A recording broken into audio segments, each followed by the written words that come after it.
ಕೇಂದ್ರ ಸರ್ಕಾರ ನಾಳೆ ಮಧ್ಯಂತರ ಬಜೆಟ್ ಅನ್ನು ಮಂಡಿಸೋಕೆ ಸಜ್ಜಾಗ್ತಾ ಇದೆ. ನಾಳೆ ಬೆಳಗ್ಗೆ 11 ಗಂಟೆಗೆ ಲೋಕಸಭೆಯಲ್ಲಿ ಬಜೆಟ್ ಮಂಡನೆ ಮಾಡ್ತಾರೆ ವಿತ್ತ ಸಚಿವೆ ನಿರ್ಮಲಾ ಸೀತಾರಾಮನ್ ಅವರು. ಈ ಮೂಲಕ 6ನೇ ಬಜೆಟ್ ಮಂಡಿಸಿದ ಕೀರ್ತಿಗೆ ಪಾತ್ರರಾಗ್ತಾರೆ. ಲೋಕಸಭೆ ಚುನಾವಣೆಯಲ್ಲಿ ಹ್ಯಾಟ್ರಿಕ್ ಗೆಲುವಿನ ವಿಶ್ವಾಸದಲ್ಲಿರುವಂತಹ ಮೋದಿ ಸರ್ಕಾರದ ಮೇಲೆ ಹಲವಾರು ನಿರೀಕ್ಷೆಗಳಿದೆ. ಏನು ದೇಶದ ಚರಿತ್ರೆಯಲ್ಲಿ ಎರಡನೇ ಮಹಿಳೆ ನಿರ್ಮಲಾ ಸೀತಾರಾಮನ್. ಹಾಗೆ ನೋಡಿದ್ರೆ ಬಜೆಟ್ ಅನ್ನು ಮಂಡಿಸ್ತಾ ಇರೋದು ಮೊದಲನೇವರು ಇಂದಿರಾ ಗಾಂಧಿ.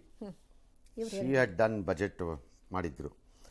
ಏನಿರಬಹುದು ಅಂದರೆ ಏನೂ ಇರಲಿಕ್ಕಾಗಲ್ಲ, ಭಾಳ ದೊಡ್ಡದಾಗಿ ಅನ್ಸತ್ತೆ. GST ಟ್ಯಾಕ್ಸಸ್ ಪ್ಲ್ಯಾಟ್ಫಾರ್ಮ್ಸ್ ಏನಿದೆ, ಸಿಸ್ಟಮ್ ಏನಿದೆ, ಅದ್ರಲ್ಲಿ ತುಂಬ ಬಹುತೇಕ ಸ್ಟೆಬಲೈಸ್ ಆಗಕ್ಕೆ ಸ್ಟಾರ್ಟ್ ಆಗೋಗಿದೆ. ಅದು ಹಾಗಾಗಿ ಅದರಲ್ಲಿ ಏನೂ ಆಟ ಆಡೋಕ್ಕಾಗಲ್ಲ, ಬಿಕಾಸ್ ಅದು ಕೌನ್ಸಿಲ್ಗೆ ಹೋಗಬೇಕು.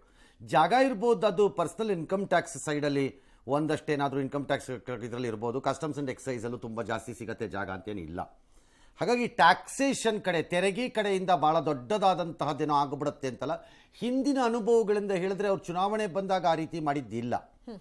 ಆದರೆ ರಾಜಕೀಯವಾಗಿ ಸಾಮಾಜಿಕ ಕಾರ್ಯಕ್ರಮಗಳ ವಿಚಾರಕ್ಕೆ ಹೋಗುವುದಾದರೆ ರೈತರು ಮತ್ತು ಮಹಿಳೆಯರಿಗೆ ಒಂದಿಷ್ಟು ಲಾಭಗಳಾಗಬಹುದೇನೋ, ಸಣ್ಣ ಪುಟ್ಟ ಲಾಭಗಳೊಂದಿಗೆ ವೇತನದಾರರಿಗೆ ಅಂತ ಒಂದು ಲೆಕ್ಕಾಚಾರ ಇದೆ. ಲೈಕ್ PM ಕಿಸಾನ್ ಮತ 9,000ಕ್ಕೆ ಹಾಕ್ತಾರೆ ಅನ್ನೋದು, ಎಲ್ಲರಿಗೂ ಅಲ್ದಿದ್ರೆ ಮಹಿಳಾ ರೈತರಿಗೆ ಅದು ಸಿಕ್ಬೋದು ಅನ್ನೋದು, ರಸಗೊಬ್ಬರದ ರಿಯಾಯಿತಿ ಏನಾದ್ರು ಈಚೆ ಆಚೆ ಮಾಡ್ತಾರಾ ಅಂತ. ಟಫ್ ಇದೆ, ಇಟ್ಸ್ ನಾಟ್ ಈಸಿ. ಮಾಡ್ಬೋದೇನೋ. ಕೃಷಿ ವಿಮೆ ನಿಯಮನ ಸರಳೀಕರಣಗೊಳಿಸೋದು. ಹಾಗಾಗಿ ಇದೆಲ್ಲ IT ಸ್ಲ್ಯಾಬಲ್ಲಿ ದೊಡ್ಡ ಬದಲಾವಣೆ ಇರಲಿಕ್ಕಿಲ್ಲ ಅಂತಿದ್ದಾರೆ. ಲೆಟಸ್ ಸಿ ಅದು ಏನು ಮಾಡ್ತಾರೆ, ನಾಳೆ ನೋಡೋಣ. ಆದರೆ ಭವಿಷ್ಯದಲ್ಲಿ ಮೇಕ್ ಇನ್ ಇಂಡಿಯಾಗೆ ಮತ್ತು ನವೀಕೃತ ಇಂಧನ ಆ ಕ್ಷೇತ್ರದಲ್ಲಿ maybe some levels of investment in defence production ಸೈಡಲ್ಲಿ ಅಥವಾ ಆತ್ಮನಿರ್ಭರ್ ಭಾರತದ ಅಡಿಯಲ್ಲಿ ಇದೆಲ್ಲ ಒಂದಷ್ಟು ಸಿಗಬಹುದು. ಬಟ್ ಮೂಲಭೂತ ಸೌಕರ್ಯಕ್ಕೆ ಒಂದಷ್ಟು ದುಡ್ಡನ್ನು ಮುಂದುವರಿಸ್ತಾರೆ, ಬಿಡಲ್ಲ, ಹೆಚ್ಚು ಮಾಡ್ತಾರೆ ನನ್ನ ಲೆಕ್ಕಾಚಾರದಲ್ಲಿ ಅದು ಅಂತ ಕಾಣುತ್ತೆ ಮೇಲ್ನೋಟಕ್ಕೆ. ಇದು ಮುಖ್ಯವಾಗಿ ಬಜೆಟ್ನಲ್ಲಿ ಕಾಣಿಸ್ಬೇಕಾಗಿರೋದು ನಮಗೆ ನಾಳೆ ಅದರ ಬಗ್ಗೆ ತೀವ್ರವಾಗಿ ಸಾಮಾಜಿಕ ಕ್ಷೇತ್ರ ಅಲ್ಲ, ಈ ಕಡೆ ಪಾತ್ರದಲ್ಲಿ, ಈ ಕಡೆ ಇನ್ನೊಂದು ಭಾಗದಲ್ಲಿ ನೋಡಬೇಕು ಅನ್ನೋದೇ. ಆದರೆ ದೇಶದ ಪ್ರಗತಿಯ ಗತಿ ಯಾವ ಪ್ರಮಾಣಕ್ಕೆ ಇರಬೇಕು ಅಂದರೆ 7% ಅಂತ ಹೇಳ್ತಿದ್ದಾರೆ. ಪಾಸಿಬಲಿ ಇದೆ, ಯಾಕಂದರೆ ಈಚೆ ಆಚೆ ಒಂಚೂರು ಇಂಟರ್ನ್ಯಾಷನಲ್ ಮಾನಿಟರಿ ಫಂಡ್ ಇರ್ಬೋದು, ವರ್ಲ್ಡ್ ಬ್ಯಾಂಕ್ ಇರ್ಬೋದು, ಇವರೆಲ್ಲ ಹೆಚ್ಚು ಕಡಿಮೆ ಅದೇ ಲೆವೆಲ್ಸಲ್ಲೇ ಇದ್ದಾರೆ. ಭಾರತ ಮುಂದಿನ ವರ್ಷಗಳಲ್ಲಿ ಬೆಳೆಯುವ ಪ್ರಮಾಣ ಅದು ಪ್ರಪಂಚದಲ್ಲಿ ಅತಿ ಹೆಚ್ಚು, ಯಾಕಂದರೆ ಚೈನಾದು ಬೆಳವಣಿಗೆ ಭಾಳ ದೀರ್ಘಕಾಲದ ನಂತರ ಕುಸಿತಾ ಇರುವಂಥದ್ದು. ಎರಡನೇದು ಆದಾಯದ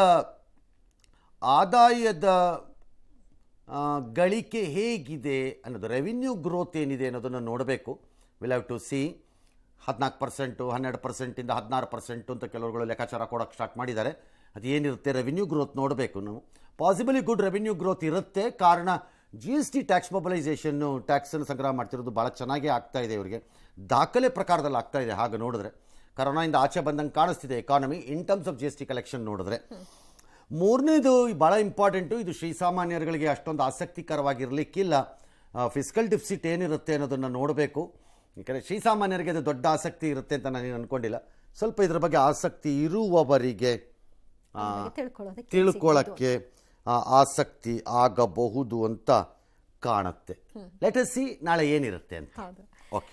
ಸಂಸತ್ ಅಧಿವೇಶನ ಆರಂಭಕ್ಕೂ ಮುನ್ನ ಸಂಸತ್ ಮುಂಭಾಗ ಮಾಧ್ಯಮಗಳ ಜೊತೆ ಪ್ರಧಾನಿ ಮೋದಿ ಮಾತನಾಡಿದರು. ಈ ಬಾರಿ ವಿತ್ತ ಸಚಿವೆ ದೇಶದ ಭವಿಷ್ಯದ ಗುರಿಯನ್ನ ನಿರ್ದೇಶಿಸುವ ಬಜೆಟ್ ಅನ್ನು ಮಂಡಿಸಲಿದ್ದಾರೆ ಅಂತ ಹೇಳಿದ್ರು. ದೇಶ ದಿನೇ ದಿನೇ ಅಭಿವೃದ್ಧಿ ಹೊಂದ್ತಾ ಇದೆ. ಜನರ ಆಶೀರ್ವಾದದಿಂದ ನಮ್ಮ ಪಯಣ ಮುಂದುವರಿತಾ ಇದೆ. ಲೋಕಸಭಾ ಚುನಾವಣೆಯಲ್ಲಿ ಗೆದ್ದ ನಂತರ ಪೂರ್ಣ ಪ್ರಮಾಣದ ಬಜೆಟ್ ಮಂಡಿಸಲಿದ್ದೀವಿ ಅಂತ ವಿಶ್ವಾಸವನ್ನ ವ್ಯಕ್ತಪಡಿಸಿದ್ರು ಮೋದಿ ಅವರು. ಮಾಧ್ಯಮದ ಜೊತೆ ಅಲ್ಲ, ಮಾಧ್ಯಮದ ನಿಂತು ಇನ್ನೊಂದು ಭಾಷಣ ಅಷ್ಟೇ. ಅವರಲ್ಲಿ ಮಾಧ್ಯಮದ ಜೊತೆ ಮಾತಾಡಿದ್ದಾರೆ ಯಾವತ್ತಾರು ಒಂದಿನ? ಇಲ್ಲ, ಏನಿಲ್ಲ. ಲೇಖಾನುದಾನ ಇದು, ಬಿಕಾಸ್ ಚುನಾವಣೆಗೆ ಹೋಗ್ತಾ ಇದ್ದೀವಿ. ಹಾಗೆ ಪೂರ್ಣ ಪ್ರಮಾಣದ ಬಜೆಟ್ ಇರಲ್ಲ. ವೋಟ್ ಆನ್ ಅಕೌಂಟ್ ಇರುತ್ತೆ, ಪರ್ಮಿಷನ್ ತೊಗೊಂಡಿರ್ತಾರೆ ಟು ಸ್ಪೆಂಡ್ ದ ಮನಿ, ಅಂದರೆ ದುಡ್ಡನ್ನು ಖರ್ಚು ಮಾಡಲಿಕ್ಕೆ ಅಲ್ಲಿಯವರೆಗೆ. ಅದಾದ ಮೇಲೆ ಹೊಸ ಸರ್ಕಾರ ಅದು ಯಾರು ಬೇಕಾದ್ರೂ ಇರಬಹುದು. BJPಯವರು ನಾವೇ ಅಂತಲೂ ಇರ್ಬೋದು, ಇಲ್ಲದೆ ಇರ್ಬೋದು, ನಮಗೆ ಗೊತ್ತಿಲ್ಲ. We have no idea, because ultimately elections has to decide that. ನಮ್ಮ ವಿಶ್ವಾಸವೇ ಅಂತಿಮ ಫಲಿತಾಂಶವಾಗಲಿಕ್ಕಿಲ್ಲ. ರಾಜಕಾರಣಿಗಳಿಗಿರುತ್ತದು ಎಲ್ಲರಿಗೂ ಅವ್ರ ಇಷ್ಟ. ಅದಾದಾಗ ಫುಲ್ ಫ್ಲೆಡ್ಜ್ಡ್ ಬಜೆಟ್ ಬರುತ್ತೆ. ಇವತ್ತಿನಿಂದ ಮೊದಲ ಬಾರಿಗೆ ನಡೀತು. ಮೊದಲ ದಿನವಾದ ಜಂಟಿ ಅಧಿವೇಶನದಲ್ಲಿ ಬಂದರು ರಾಷ್ಟ್ರಪತಿಗಳು. ಅವರಿಗೆ ಸೆಂಗೋಲ್ನಲ್ಲಿ ಸ್ವಾಗತವನ್ನು ಕೊಟ್ಟರು. ಅವರು ಅದೇ ಆ ಸಾರೋಟಲ್ಲೇ ಬಂದರು ಪ್ರಥಮ ಬಾರಿಗೆ. ಅದು ಕೂಡ ಸಾರೋಟಲ್ಲೇ ಬಂದರು. ಅವ್ರಿಗೆ ಸೆಂಗೋಲಲ್ಲಿ ನೋಡ್ತಾ ಇದ್ದೀರಿ, ಅದನ್ನು ಮುಂದೆ ತೆಗೆದುಕೊಂಡು ಬಂದರು, ಕರ್ಕೊಂಬಂದು ಸ್ವಾಗತ ಕೊಟ್ಟರು. ಎಲ್ಲರೂ ಸಾಥ್ ಕೊಟ್ಟರು. ಆ ಧರ್ಮದಂಡವನ್ನು ಆಮೇಲೆ ಸ್ಪೀಕರ್ ಮುಂದೆ ಆ ಪ್ರತಿಷ್ಠಾಪನೆಯನ್ನು ಮಾಡಲಾಯಿತು. ಆಮೇಲೆ ಅವರು ಜಂಟಿ ಭಾಷಣವನ್ನು ಮಾಡಿದ್ರು. ರಾಮ ಮಂದಿರ ಕನಸಾಗಿದ್ದು, ಚಂದ್ರಯಾನ 3 ಯೋಜನೆ, ದೇಶದಲ್ಲಿ ಬಡವರ ಸಂಖ್ಯೆ ಕಡಿಮೆ ಆಗಿದೆ ಅಂತ, ಮಹಿಳಾ ಮೀಸಲಾತಿ, 370ನೇ ವಿಧಿ ರದ್ದು, ತ್ರಿವಳಿ ತಲಾಖ್ ರದ್ದು, ಈ ಎಲ್ಲವನ್ನು ಉಲ್ಲೇಖಿಸಿ ಅವರು ಹೇಳಿದ್ರು ಈ ಸರ್ಕಾರ ಅಂದರೆ ತಮ್ಮ ನೇತೃತ್ವದಲ್ಲಿರೋ ಸರ್ಕಾರ ಚೆನ್ನಾಗಿ ಕೆಲಸ ಮಾಡಿದೆ ಅಂತ. ಗ್ಯಾರಂಟಿ ಯೋಜನೆ ರದ್ದತಿ ಕುರಿತಾಗಿ ಮಾಗಡಿ ಶಾಸಕ ಎಚ್ ಸಿ ಬಾಲಕೃಷ್ಣ ನೀಡಿದಂತ ಹೇಳಿಕೆ ಬಿಜೆಪಿಗೆ ಪ್ರಬಲ ಅಸ್ತ್ರವಾಗ್ತಾ ಇದೆ. ಲೋಕಸಭಾ ಚುನಾವಣೆ ಗೆಲ್ಲಲು ಕಾಂಗ್ರೆಸ್ ಬ್ಲಾಕ್ ಮೇಲ್ಗೆ ಇಳಿದಿದೆ. ಅವರಿಗೆ ಸೋಲ್ತೀವಿ ಅನ್ನುವಂತಹ ವಿಚಾರ ಖಾತ್ರಿಯಾಗಿದ್ದ ಹಾಗೆ ಕಾಣಿಸ್ತಾ ಇದೆ. ಧನ್ಯವಾದ ಅಂತೆಲ್ಲ ಅಶೋಕ್ ಅವರು ಹೇಳಿದ್ರು. ಆದರೆ ಡ್ಯಾಮೇಜ್ ಕಂಟ್ರೋಲ್ ಮಾಡೋದಕ್ಕೆ ಕಾಂಗ್ರೆಸ್ ಕೂಡ ಪ್ರಯತ್ನ ಮಾಡ್ತಾ ಇದೆ. 5 ವರ್ಷವೂ ನಮ್ಮ ಗ್ಯಾರಂಟಿ ಮುಂದುವರಿಯುತ್ತೆ, ಅದರಲ್ಲಿ ಯಾವುದೇ ಡೌಟ್ ಇಲ್ಲ ಅಂತ ಸಿಎಂ ಕೂಡ ಸ್ಪಷ್ಟನೆ ಕೊಟ್ಟಿದ್ದಾರೆ. ಬಾಲಕೃಷ್ಣ ಅವರು ಅವರ ಹೇಳಿಕೆಯನ್ನು ಸಮರ್ಥಿಸಿಕೊಂಡಿದ್ದಾರೆ. ಗ್ಯಾರಂಟಿ ಕೊಡ್ತೀವಿ ಅಂತ ಹೇಳಿ ಅಧಿಕಾರಕ್ಕೆ ಬಂದಿರುವಂತ ಈ ಕಾಂಗ್ರೆಸ್ ಪಕ್ಷದವರು ಜನರನ್ನೇ ಬ್ಲಾಕ್ ಮೇಲ್ ಮಾಡಕ್ ಕೊಟ್ಟವ್ರೆ. ನಮ್ಗೇನಾರು ಮತ ಹಾಕ್ಲಿಲ್ಲ ಅಂದ್ರೆ ಬರುವಂತ ಲೋಕಸಭಾ ಚುನಾವಣೆಯಲ್ಲಿ ಗ್ಯಾರಂಟಿ ಯೋಜನೆಯನ್ನ ಹಿಂದೆ ಪಡಿತೀವಿ ಅಂತ ಹೇಳಿದ್ದಾರೆ. ಈ ರೀತಿ ಹೇಳಿಕೆಯನ್ನ ಕೊಡ್ತಿರುವಂತದ್ದು ಅಹಂಕಾರದ ಹೇಳಿಕೆ. ಏನ್ ಕಾಂಗ್ರೆಸ್ ಪಕ್ಷದ ಇವರು ಖಜಾನೆ ಕೊಡ್ತಿದಾರಾ? ಕಾಂಗ್ರೆಸ್ ಪಕ್ಷದ ಹಣ ಕೊಡ್ತಿದಾರಾ? ಯಾವ ಕಾರಣಕ್ಕೂ ಹೊಸ ಅದನ್ನೆಲ್ಲ ಇಂಪ್ಲಿಮೆಂಟ್ ಮಾಡಿ ಪರಿಣಾಮಕಾರಿಯಾಗಿ ಏನಾದ್ರು ದೃಷ್ಟಿಯಿಂದ ಇಟ್ಕೊಂಡು ಹೇಳಿರ್ಬೇಕು. ನಾವಂತೂ ಯಾವ ಕಾರಣಕ್ಕೂ ನಿಲ್ಲಿಸಲ್ಲ, ನಾವು ಮುಂದುವರಿತವೆ. ಇದು ಬಡವರ ಕಾರ್ಯಕ್ರಮಗಳು. ಬಿಜೆಪಿಯವರು ಹೇಳಿರೋದು ಮುಂದಕ್ಕೆ ಇದು ನೀವು ಮಾಡಿದ್ರೆ ನಿಲ್ತದೆ ಅಂತ, ಅದನ್ನ ಅವ್ರು ಹೇಳಿದ್ದಾರೆ. ನೀವು ಸ್ವಲ್ಪ ಎಚ್ಚರಿಕೆಯಿಂದ ಇರಿ ಅಂತ ಹೇಳ್ತಾರೆ. ನಾವು ಗ್ಯಾರಂಟಿ ಕೊಟ್ಟಿರ್ತಕ್ಕಂಥದ್ದು ಬಡವರ ಬದುಕನ್ನ ಕಟ್ಕೊಡ್ತಿರ್ತಕ್ಕಂಥದ್ದು ಕೂಡ ಚುನಾವಣೆ ದೃಷ್ಟಿಯಿಂದ. ನನ್ನ ವೈಯಕ್ತಿಕವಾದಂತಹ ಅಭಿಪ್ರಾಯ ಇದು. ನಾನು ಮುಖ್ಯಮಂತ್ರಿಗಳಿಗೆ, ಉಪಮುಖ್ಯಮಂತ್ರಿ ಮುಂದೆ ಚರ್ಚೆ ಮಾಡಿದ್ದೇನೆ. ಜನ ಆ ಥರ ಏನಾದರೂ ನಮ್ಮನ್ನು ತಿರಸ್ಕಾರ ಮಾಡೋದಾದ್ರೆ ಜನ ಗ್ಯಾರಂಟಿಯನ್ನು ತಿರಸ್ಕಾರ ಮಾಡ್ದಂಗೆ. ಗ್ಯಾರಂಟಿಯಿಂದ ಸ್ವಲ್ಪ ಮಟ್ಟಿಗೆ ಜನ ತಿರಸ್ಕಾರ ಮಾಡಿದ್ರೆ ಗ್ಯಾರಂಟಿನ ತಿರಸ್ಕಾರ ಅಲ್ಲ. ಈಗಾಗಲೇ ಅವ್ರನ್ನ ಒಪ್ಪಿ ಅಧಿಕಾರಕ್ಕೆ ತಂದಾಗಿದೆ. ಆ ಗ್ಯಾರಂಟಿಗೋಸ್ಕರ ನಿಮ್ಮನ್ನು ಅಧಿಕಾರಕ್ಕೆ ತಂದಿದ್ದಾರೆ, ಅಲ್ಲೇ ಇಟ್ಟಿದ್ದಾರೆ. ಹಾಗಿದ್ರೆ ಜನ ನಿಮ್ಮನ್ನು ಲೋಕಸಭೆಯಲ್ಲಿ ಗ್ಯಾರಂಟಿಗೋಸ್ಕರ ತಿರಸ್ಕಾರ ಮಾಡಿದ್ರೆ ರಾಜ್ಯ ಸರ್ಕಾರಕ್ಕೂ ರಾಜೀನಾಮೆ ಕೊಟ್ಟು ಮನೆಗೆ ಹೋಗಿ ಹೆಂಗಾರೆ? ಜನ ತಿರಸ್ಕಾರ ಮಾಡೋದು maybe BJP or Modi ಮಾಡಿದ್ದಾರೆ. ನಾನು ಹೇಳ್ತಿರೋದು ಬಿಜೆಪಿ ಆರ್ ಮೋದಿ ದೇಶಕ್ಕಿರಲಿ ರಾಜ್ಯಕ್ಕೆ ನೀವಿರಲಿ ಅಂತ ಯಾಕೆ ತೀರ್ಮಾನ ಮಾಡಿರ್ಬೋದು? ನಿಮ್ಮ ತಿರಸ್ಕಾರ ಹೆಂಗಾಗತ್ತಾಗ? ಮತ್ತೆ ನೀವು ಯಾರೋ ಹೇಳ್ತಾ ಇದ್ರಲ್ಲ ದುಡ್ಡು ಯಾರು ಅವ್ರ ಮನೆದ ಅಂತ. ನಿಮ್ಮ ಮನೆ ದುಡ್ಡಲ್ಲ, ಜನರ ದುಡ್ಡಿದು. ಗ್ಯಾರಂಟಿ ಸ್ಕೀಮಿಗೆ ನಮ್ಗೆ ಓಟ್ ಕೊಡಲಿಲ್ಲ ಅಂದರೆ ನಮ್ಗೆ ಹೆಂಗಿದ್ರು ಅಭಿವೃದ್ಧಿ ಕಾಸಿಲ್ಲ, ಅದಾರು ಮಾಡ್ಕೊಂಡು ಹೋಗೋಣ, ಅಭಿವೃದ್ಧಿಗೆ ಕಾಸಾರು ಬರುತ್ತೆ ಅಂದರೆ ಯಾವನ್ ನಿಮ್ಗೆ ಹೇಳಿದ್ದಿದ್ದು ಆರ್ಥಿಕವಾಗಿ ಇದಾಗಬಹುದಾದ ಹೊರೆಯನ್ನು ಲೆಕ್ಕಾಚಾರ ಹಾಕದೆ ಮಾಡ್ಕೊಳ್ಳಿ ಅಂತ? ನಿಮ್ಗೆ ಯಾವನ್ ಹೇಳಿದ್ದ? ಅಭಿವೃದ್ಧಿ ಆಗದೆ ಇರೋ ಹಾಗೆ ಮಾಡಿದ್ ನೀವೇ ಅಲ್ವಾ? ಈಗ ಯಾರು ಮಾಡ್ಕೊಂಡವ್ರು ಈ ಸ್ಥಿತಿನ? ಅಭಿವೃದ್ಧಿಗೆ ಹಣ ಇಲ್ಲದ ಪರಿಸ್ಥಿತಿ ತಂದ್ಕೊಂಡವ್ರು ಯಾರಾಗಾರೆ? ನಿಮ್ಗೆ ಯಾರು ಹೇಳಿದ್ರ? ಕ್ಯಾಲ್ಕುಲೇಟ್ ಎಲ್ಲ ಮಾಡಿದೀವಿ ಅಂತಿದ್ರಿ, ಎಲ್ಲ ಮಾಡಿದೀವಿ ಕ್ಯಾಲ್ಕುಲೇಷನ್ ಅಂತಿದ್ರಿ. ಯಾವ ಸೋರ್ಸ್ ಇಂದ ಬರುತ್ತೆ ಅಂತೆಲ್ಲ ಹೇಳಿ ಎಲ್ಲ ಗೊತ್ತು ನಮಗೆ. 40% ಇಂದ ಹಂಗೆ ಕೊಟ್ಬಿಡ್ತೀವಿ ಅಂತಿದ್ರಿ. ಕೊಡಿ, ಅಭಿವೃದ್ಧಿಗೂ ಕೊಡ್ಬೇಕೀಗ, ಗ್ಯಾರಂಟಿಗೂ ಕೊಡ್ಬೇಕು. ಬಿಕಾಸ್ ನಿಮ್ಮ ಲೆಕ್ಕಾಚಾರದಲ್ಲಿ ಇತ್ತು ದುಡ್ಡು. ಇದು ಅನ್ಲೆಸ್ ಸ್ಟೇಟ್ ವಾಪಸ್ ಕೂತ್ಕೊಂಡು ಯೋಚನೆ ಮಾಡ್ಕೊಳ್ಳೋದೇ ಇದ್ದರೆ, ಟ್ಯಾಕ್ಸ್ ಮೊಬಲೈಸೇಷನ್ಸ್ ರೈಸ್ ಆದರೆ ಒಂದು ಸ್ವಲ್ಪ ಈಸ್ ಆಗತ್ತೆ, ಒಪ್ಕೋತೀನಿ, ಸ್ವಲ್ಪ ರಿಲೀಫ್ ಸಿಕ್ಕತ್ತೆ, ಪರ್ಟಿಕ್ಯುಲರ್ಲಿ ಆನ್ GST ಸೈಡಲ್ಲಿ. ಆದರೆ ಮುಂದಕ್ಕೆ ಅಕ್ಯುಮಿಲೇಟ್ ಆಗಿಬಿಟ್ರೆ ಏನಾದರೂ ಗ್ಯಾರಂಟಿ ದುಡ್ಡುಗಳು ಸಿವಿಯರ್ ಪ್ರೆಷರ್ ಬಿಲ್ಡಪ್ ಆಗಿಬಿಡುತ್ತೆ. ಈಗ ಇನ್ನೂ ಆಟ ಸ್ಟಾರ್ಟ್ ಆಗಿದೆ ಅನಿಸಿಲ್ಲ ಆರ್ಥಿಕವಾಗಿ ನನಗೆ. ಹಾಂ, ಆದರೆ ರದ್ದು ಪದ್ದು ಎಲ್ಲ ಮಾಡೋಕ್ಕೆ ಬರಲ್ಲ. ಮಾಡ್ರಪ್ಪ ನೋಡೋಣ, ಧೈರ್ಯ ಇದ್ದರೆ ಆಯ್ತಪ್ಪ, ನೀವು ಸೋತ್ಬಿಟ್ರಿ ಅಂತಲೇ ಇಟ್ಕೊಳ್ಳೋಣ. ಅದನ್ನು ಒಂದು ಪಕ್ಕಕ್ಕೆ ಒಂದು ಇಟ್ಕೊಳ್ಳೋಣಪ್ಪ. ನೀವು ಸೋತ್ಬಿಟ್ರಿ, ಅವ್ರು BJP ಗೆದ್ದುಬಿಟ್ರು ಅಂತಲೇ ಇಟ್ಕೊಳ್ಳೋಣ. ರದ್ದು ಮಾಡ್ರಪ್ಪ ನೋಡೋಣ, ಮಾಡಿರಿ, ರದ್ದು ನೋಡೋಣ, ಆಗೇನಾಗುತ್ತೆ ಹೇಳ್ತೀನಿ ಆಮೇಲೆ. ಎಸ್, ಕೆರಗೋಡು ಹನುಮಧ್ವಜ ವಿವಾದ ಮತ್ತೊಂದು ಮಜಲನ್ನು ಪಡ್ಕೊಳ್ತಾ ಇದೆ. ಹನುಮಧ್ವಜ ತೆರವು ವಿರೋಧಿಸಿ ಕೆರಗೋಡು ಗ್ರಾಮಸ್ಥರು ಕೇಸರಿ ಧ್ವಜ ಅಭಿಯಾನವನ್ನು ಶುರು ಮಾಡಿದ್ದಾರೆ. ಮನೆಗಳಲ್ಲಿ ಧ್ವಜವನ್ನು ಹಾರಿಸಿದ್ದಾರೆ. ಪೊಲೀಸರ ಲಾಠಿ ಏಟು ತಿಂದವರ ಭೇಟಿಗೆ ಕಾಂಗ್ರೆಸ್ನವರು ಮುಂದಾಗಿದ್ರು, ಅವರನ್ನೆಲ್ಲ ವಿಚಾರಿಸಿಕೊಂಡ್ರು. ಇನ್ನು ಪಾದಯಾತ್ರೆ ವೇಳೆ ಕಾಂಗ್ರೆಸ್ ಶಾಸಕರ ಫ್ಲೆಕ್ಸ್ ಹಾರಿದ ಆರೋಪದ ಮೇಲೆ ಅಪ್ರಾಪ್ತನೊಬ್ಬನನ್ನ ಪೊಲೀಸರು ವಿಚಾರಣೆಗೆ ಒಳಪಡಿಸಿ ನಂತರ ಕಳಿಸಿದ್ದಾರೆ. ಇದರಿಂದ ಬಾಲಕನ ತಂದೆ ಭಯಭೀತರಾಗಿದ್ದಾರೆ. ಅವರಿಗೆ ಧೈರ್ಯ ತುಂಬುವಂತಹ ಕೆಲಸವನ್ನು ಕೂಡ ಬಿಜೆಪಿ ನಾಯಕರು ಮಾಡಿದ್ದಾರೆ. ಪೊಲೀಸರ ಕ್ರಮಕ್ಕೆ ಬಿಜೆಪಿ ಕೂಡ ಆಕ್ರೋಶವನ್ನು ವ್ಯಕ್ತಪಡಿಸಿದೆ. ಧ್ವಜ ತೆರವು ಮಾಡಿದ ಪಂಚಾಯಿತಿ PDO ಕ್ರಮಕ್ಕೆ ಕಾಂಗ್ರೆಸ್ ಬೆಂಬಲಿತ ಸದಸ್ಯ ಕೂಡ ಕಿಡಿಕಾರಿದ್ದಾರೆ. ಏನೂ ಆಗಿಲ್ಲ ಬಿಡಿ ಸರ್, ಏನೂ ಆಗಿಲ್ಲ. ನನ್ನ ಮಗನ್ಗೆ ಏನೂ ಆಗಿಲ್ಲ, ಏನೂ ಇಲ್ಲ. ಯಾರು ಪೊಲೀಸರು ಏನೂ ಮಾಡಿಲ್ಲ, ಯಾವ ಪಾಯಿನೂ ಏನೇ ಮಾಡಿಲ್ಲ ನಮಗೆ. ನಮ್ ಬೇಡಿ ಕಡ್ರೆ ನಮ್ಗೆ ಯಾರು ಬಂದಿಲ್ಲ ಕಡ್ರೆ ಬೆಳಗಾನೈತೆ.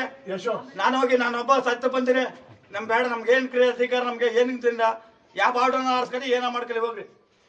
ಇವತ್ತು ಒಂದು ಪದವನ್ನ ನಿಮ್ಮ ಮುಂದೆ ಹೇಳಿದ್ದಾರೆ. ಹೊರಗಡೆ ಜಿಲ್ಲೆಯವರು ಹೊರಗಡೆಯವ್ರನ್ನ ಕರ್ಕೊಂಡು ಬಂದು ಇಲ್ಲಿ ಮಂಡ್ಯದಲ್ಲಿ ಗಲಭೆ ಮಾಡಿಸಿದ್ರು ಅಂತ ಹೇಳ್ಬಿಟ್ಟು ಹೇಳ್ಬೇಕಂತ ಹೇಳಿದ್ರೆ, ರಿಸರ್ವ್ ಪೊಲೀಸ್ನ ಬೇರೆ ಬೇರೆ ಜಿಲ್ಲೆಯಿಂದ ತಂದು ಒಂದು ಭಯದ ವಾತಾವರಣವನ್ನ ಈ ಪೊಲೀಸರನ್ನ ಉಪಯೋಗಿಸ್ಕೊಂಡು ಇಲ್ಲಿ ಸಾರ್ವಜನಿಕರ ಮೇಲೆ ಹಲ್ಲೆಯನ್ನ ಮಾಡಿದಂತ ಘಟನೆಗೆ ಅವಕಾಶವನ್ನ ಕೊಟ್ಟಿದ್ದು ನಿಜವಾಗ್ಲೂ ದುರ್ಭಾಗ್ಯ ಅಂತ.